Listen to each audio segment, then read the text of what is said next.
first off, how did this get started? Where did this idea come from? Because this is spectacular.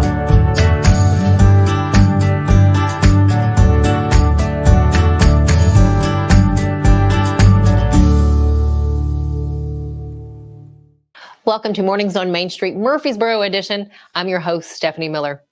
We are taking you to Gallagher Guitars for a little history lesson in their world-class handcrafted guitars. Gallagher Guitars has been around since 1965, and this weekend, they're gearing up to celebrate their 58th anniversary. What's in store for you at the celebration? Well, they will have guitar jams, presentations, workshops, and a free concert Saturday night. There's also a little bit happening on Friday evening. Stay tuned to learn more about this upcoming event and more.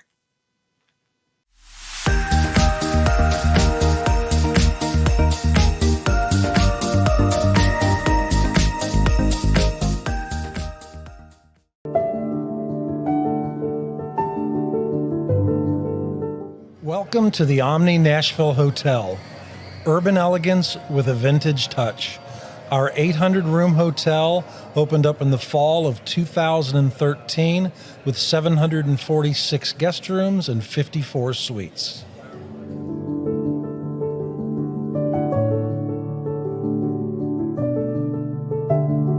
You can't see the sights without the sounds. From the crack of the bat to the roar of the crowd and everything in between, discover what Hit City has to offer. Spend your nights cheering on the Nashville Sounds at First Horizon Park with giveaways, fireworks shows, theme weekends, and more. Single game tickets are on sale now. Visit NashvilleSounds.com to claim your seat today. Who wouldn't love a stuffed booster? I know I sure would, or any sort of sound swag, all of which can be found at Nashville Sounds Pro Shop. The Nashville Sounds and Main Street Media Television would love to invite you out to Sunday Family Fun Day, each Sunday home game. You can also register to win free tickets by going to your favorite Main Street Media website. Register to win, and then we'll see you here at the ballpark.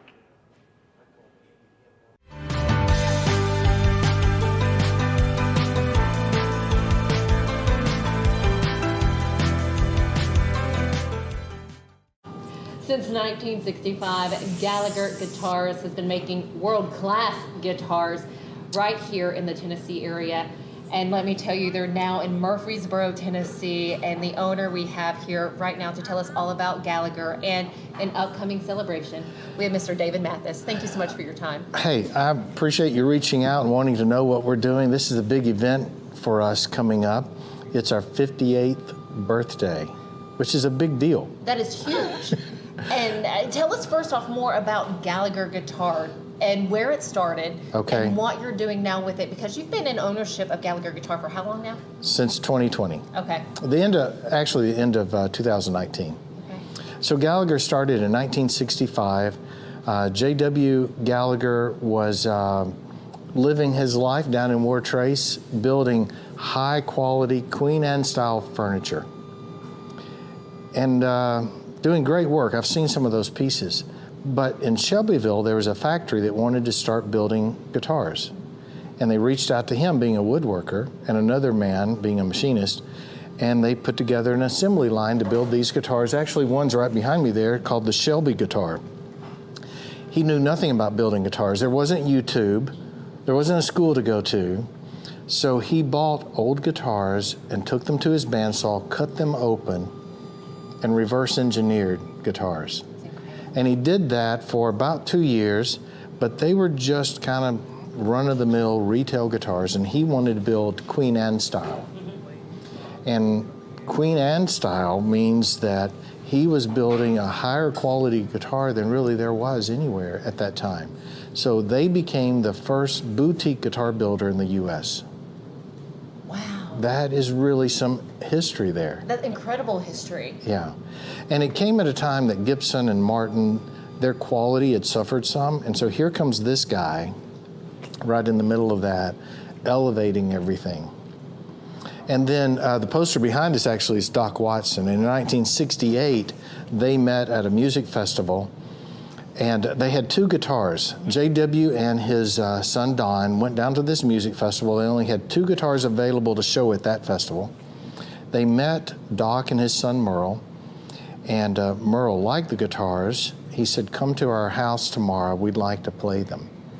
And Doc liked the mahogany guitar called a G50.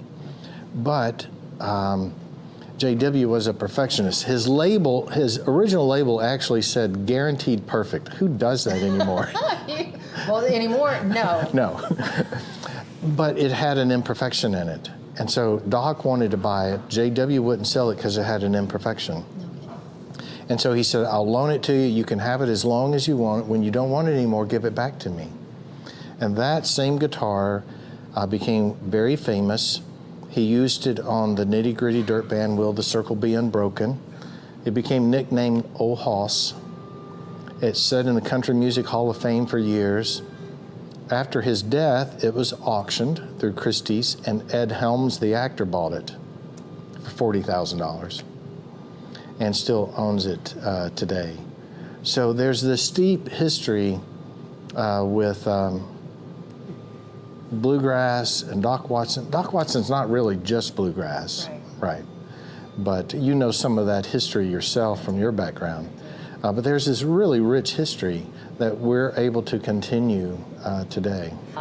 Doc Watson's name, yes, signature, being used, of course, by Gallagher Guitar. Explain that a little bit. Well, the background story of that is Doc had the G50 Old Hoss. And he and the band, they were playing in Nashville at Exit Inn. And J.W. went up to have dinner with them before the show. And J.W. said, "I'd like to build another guitar for you." And Doc had 4 things that he wanted in that guitar. If it was going to be a new model, he wanted 4 things that were different than what he currently had. And one of the band members was T. Michael Coleman. I don't know if that name rings a bell, but he was the bass player. And T. Michael told me this story. He said, so basically on a napkin in TGI Fridays, they designed what became the Doc Watson model. Shut the front door. And, wow. And that first came out in 1974. And that's a guitar that we still build according to those specifications that he wanted. And then later, and I don't know what year this was, they decided to build the Doc Watson signature model, and it's got some really nice appointments to it to make it look really nice. But most importantly, it has his signature that we inlay on the 12th fret. And we're the only ones that has possession of that signature for that purpose. And so that's another way in which we're carrying on that tradition. So beautiful. Such rich history since 1965 here for Gallagher Guitar. And we could sit and talk for hours. And anyone in music, I mean, and not in music, you know that we could do that. But that's a story for another day. So we just got a bit of fun history there from Gallagher Guitars. David Mathis sticks with us. When we come back, we get to learn all about what we can expect at this weekend's 58th birthday celebration for Gallagher Guitars.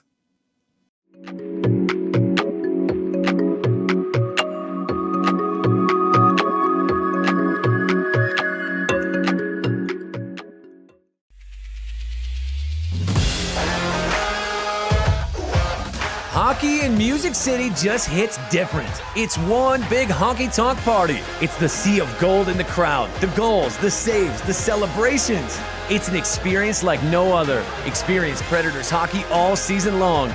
Visit NashvillePredators.com/season tickets and join the Loyal Legion today. That's NashvillePredators.com/tickets, and we'll see you at Bridgestone Arena. It's just a few cocktails at happy hour. It was just a few cocktails at happy hour. You really good try. There aren't any cops around. I didn't think there were any cops around. I drink and drive all the time. Sir, you've been in a serious crash. I need you to hang on, okay? Tell me your name, sir. Where you are right now? Main Street Sports Today strives to bring you the most timely and comprehensive coverage of sports news and more from Middle Tennessee and beyond.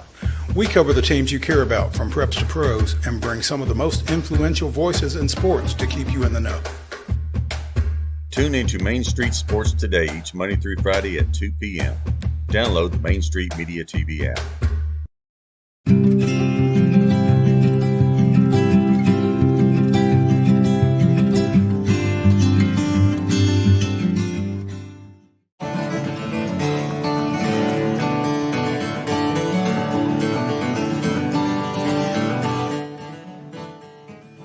What is it like for you taking this over in 2019 to carry it on? Well, I had my early experience with guitar was related to Gallagher Guitars. And I lived close. I'd visited the factory when I was younger. They'd always been on my radar. I would check on them. Over the past few years, my wife had never been to the shop. We'd be down in that area and I'd say, oh, let's go by the shop, see if anybody's there. Nobody was ever there. So it was becoming obvious that things were declining. Don ran the business for 40 years. And this is in what part of town? What town? Wartrace, Tennessee. Okay. And so they announced in May of 2019 that they had closed. And it seemed really sad, right? And a couple of months later, I started thinking about approaching them. And by the end of 2019, I was able to purchase the company to keep it going.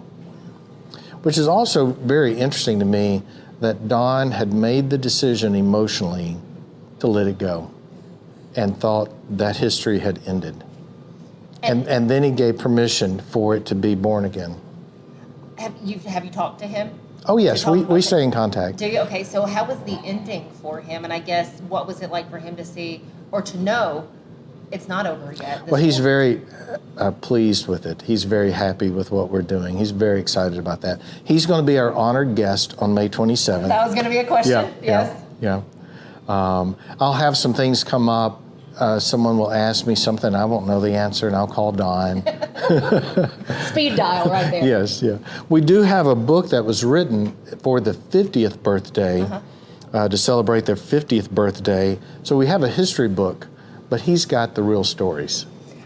A person to be able to sit down and talk to, and how incredible it is that you can sit down and chat with him and continue to learn. So let's talk about this 58th celebration that we have coming up on May 27th. Where is it taking place here?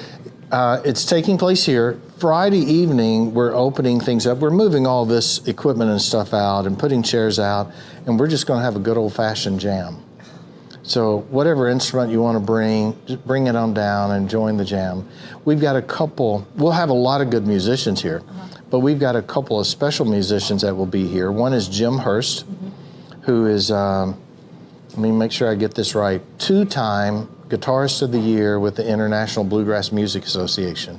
So that tells you something about his skills. Yes. And then J.P. Cormier, who is a Canadian musician that lived in the U.S. for many years. He's fantastic, and he's coming down, he's driving down to join us. And they should both be here Friday. Then Saturday, we're going to have tours available of the shop, and some of the guys are going to be here working for the first couple of hours, so you can actually come in and see work taking place. And you got to see some of that. It's a sight. Like, it is the detail that goes into the guitars, but to see them, the start of how that guitar is started. The raw wood. Yes. Yeah, and then the finished product. Yeah. So people can come and check that out that Saturday, May 27th. Now, is the jam session on the 26th, that Friday, is that open to the public? That's open to the public, and Saturday as well. Again, the tours will start about 8:30. We'll have some opening remarks around 9.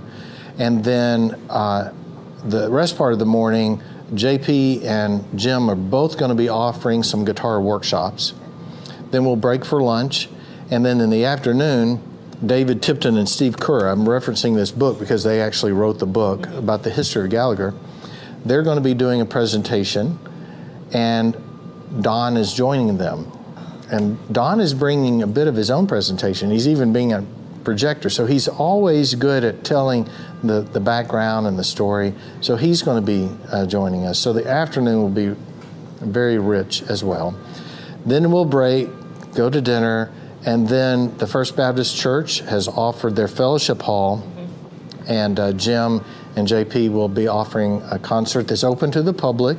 We're not charging tickets. We will be passing the hat, so to speak, to support the musicians. But it's an excellent opportunity to hear these musicians that are just top notch. Piece of history. Yes, yeah. Right there. So again, you have the 58th celebration of Gallagher Guitars coming up May 26th that evening and May 27th on Saturday at full time right here at Gallagher Guitar Co. in Murfreesboro, Tennessee. What is that address exactly? 118 North Walnut Street, just one block off the square. And you see it right there at the bottom of your screen. So of course you can go back and watch this again so you can again get the information once more, get the address, and be here for the 58th celebration of Gallagher Guitars. Thank you so much. Thank you. David Mathis, we are so happy to have you and so nice of you to give us your time. Well, thank you. Love it. All right, stick here. There's more coming up on Mornings on Main Street right after this.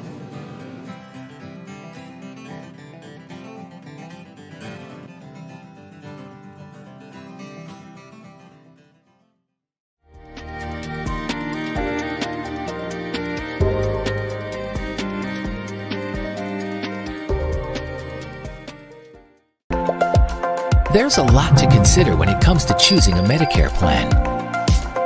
That's where Health Markets Insurance Agency can help. Independent licensed insurance agents who work with Health Markets can answer your questions about the different parts of Medicare, when you can enroll, benefits, costs, and more.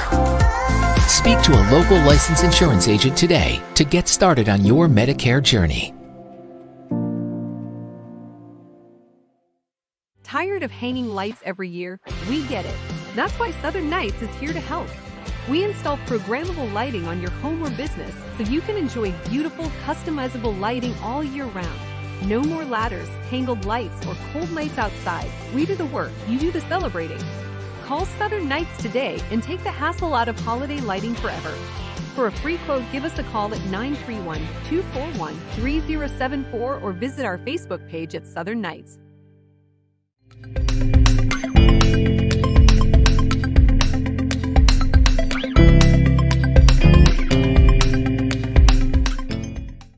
Walk where David Crockett walked at David Crockett State Park in Lawrenceburg, Tennessee. To tell us all about it, we have our Tennessee traveler, Tom Adkinson, with us once again today. Hello, Tom.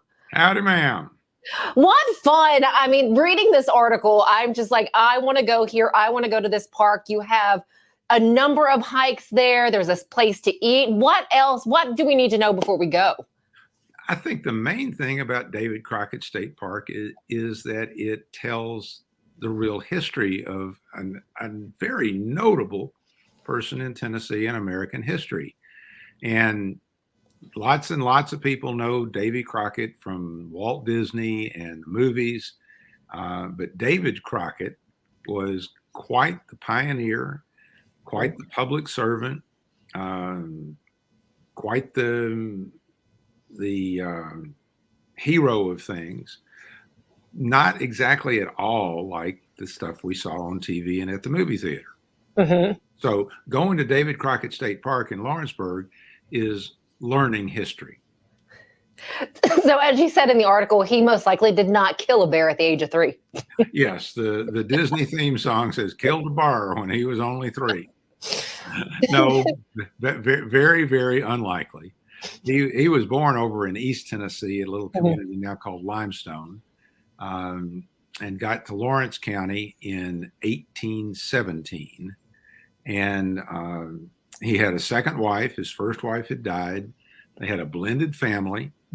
And he was trying to set up business. He had an operation on Shoal Creek with a grist mill, a powder mill, and a distillery. And everything was going great for him in a lot of regards until a flash flood took his whole operation away. Wow. And, they're at the park. So I was reading it has a little over 1,300 acres. How do they have it set up? Are there like placards out so you can follow the history, or is there a building that has all of the information for Davy Crockett? Much of the story is at a modestly sized but very nice Crockett Museum. Mm-hmm. It's deep in the park and very, very well presented.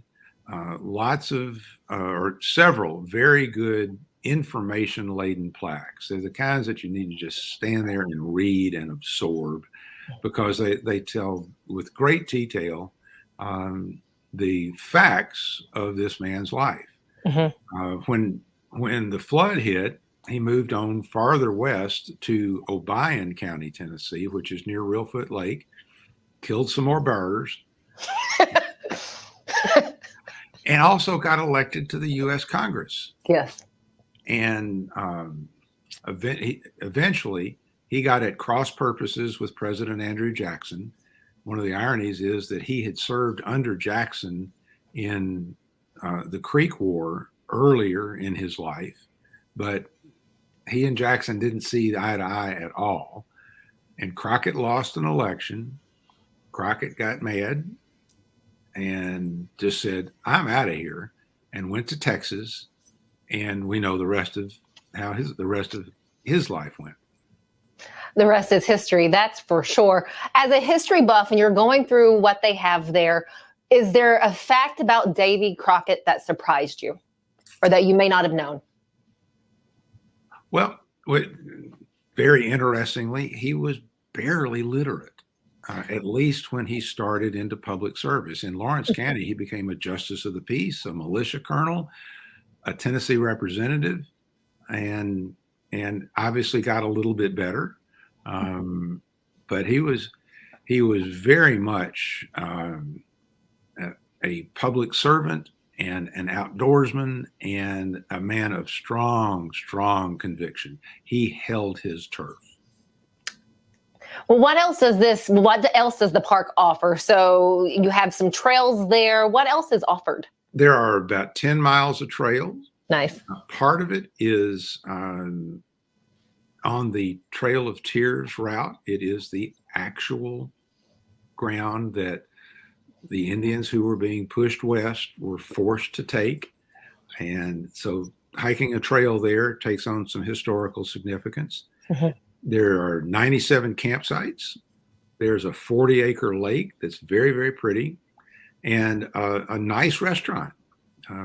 One of the oddities of Tennessee is that you can get a cocktail, you can get a glass of wine at the State Park restaurant, but no beer here.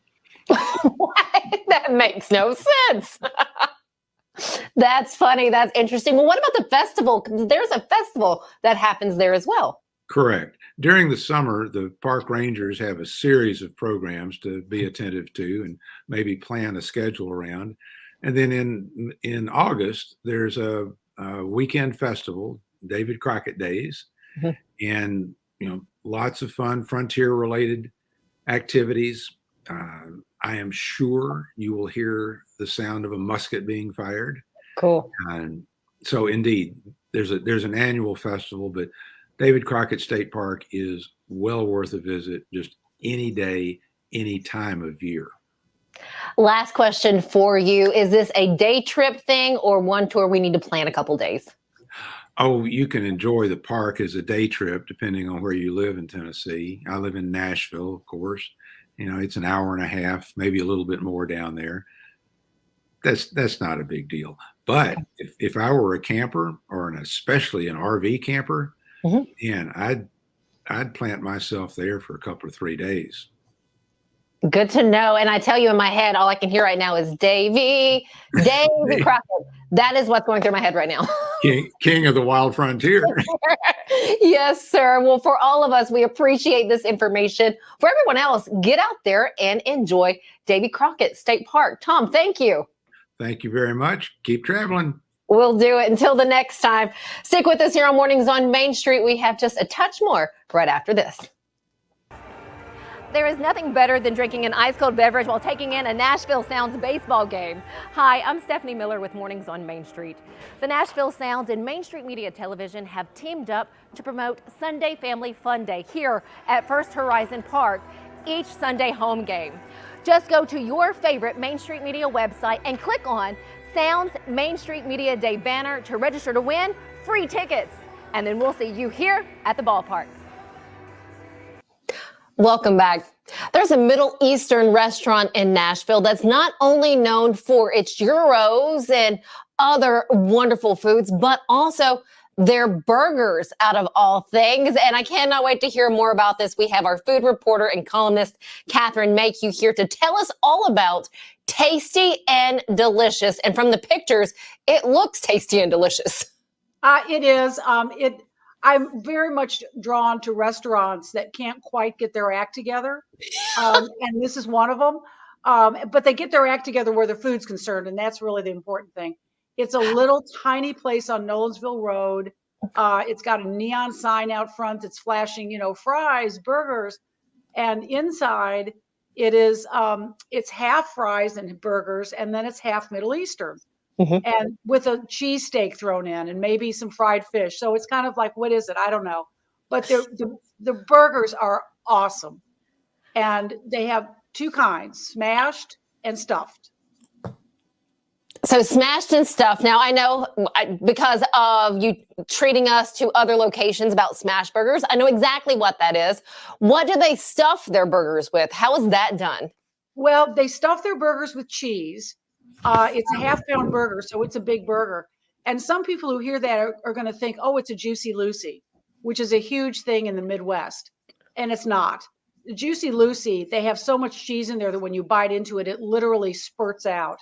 At Tasty and Delicious, they take cheese slices and they put them in the middle of the burger, and the cheese kind of melts into the meat. And it's absolutely delicious. It makes the meat very juicy. It's the kind of burger that when you pick it up to take a bite, it drips from the bottom. And that's what you want. Oh, I would say, okay, so when you went, did you try both burgers and something else? Did you? No, we had both of them. The smash burger is a true smash burger. Okay. And this is something that really irritates me about some restaurants that say they have smash burgers, but they don't know how to do them. Tasty and Delicious knows how to do a smash burger. It's got those crispy edges all around the outside. And it's got that little bit of a grease factor in the best possible way. It's just absolutely delicious. And they do them on potato buns that are super soft, and they're grilled with butter. And then they have the ubiquitous secret sauce, which of course is like Thousand Island dressing. We all know that. Yes. Everywhere. And then they will top it with their normal toppings are what you'd expect: lettuce, tomato, pickles. But they'll also top it with bacon, barbecue sauce, pepperoni, blue cheese. They even have one that's topped with shrimp. Why shrimp? I don't know. But why not? Well, considering they have gyros and items like that, falafels, I mean, do they top their burgers with any of that? Like, do they, I don't know, mix the two? Curiously, they do top one with tzatziki sauce, which I'm sure people know is sort of a cucumber yogurt situation. But a lot of it is just very separate. Their Middle Eastern offerings are very basic. There's a gyro plate, there's a chicken plate, there's falafel, but it's done really, really well. It's like that perfect rice where every grain is separate, and very succulent meat with the gyro has like crispy edges around it, which makes it seem like they just cut it off of that giant spit. And they have pita that's really the good pita, not the stuff you buy in a grocery store. They're really super soft, luscious pita. So and a nice salad. It's got, iceberg and cucumbers and tomatoes, feta cheese. And it's a good, complete Middle Eastern plate. I love it. I love another great burger spot there in Nashville, again, Nolensville Road. Catherine, thank you so much. Tasty and Delicious, another spot to add to our list of restaurants. Yes, please go try them. Support local businesses completely. Support small local businesses always. Done and done. Catherine, until the next time, we can't wait to see what you have in store for us next. It'll be something tasty and delicious. That we know. See you soon. All right, stick with us here on Mornings on Main Street. We have more coming up after this.